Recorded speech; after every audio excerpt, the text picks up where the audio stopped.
The first big thing is corporate ownership of housing. The second big thing is some zoning reform to allow for slightly smaller housing stock that people can afford and would be totally happy with.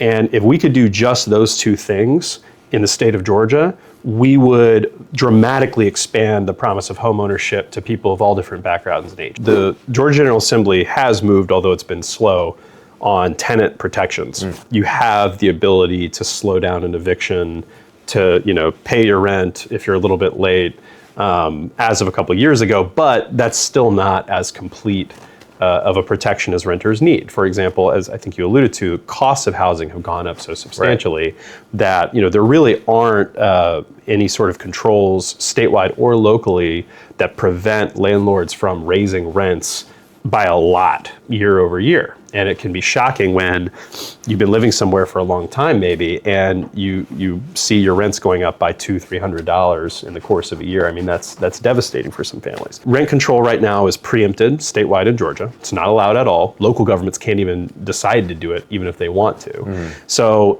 having some sort of rent stabilization program at the statewide level, I think would be a huge deal for Democrats to be able to pursue once we get the majority. And I think a lot of people would want to. Even just letting local governments kind of decide what's good for them, I think is really the key. Now, in terms of single family home ownership, I think everyone is aware now of how big of a problem corporate ownership of housing is becoming. And I could talk about multifamily. I mean, corporate ownership of multifamily housing apartments still has its own problems, especially if the owner is some out-of-state investment fund or hedge fund.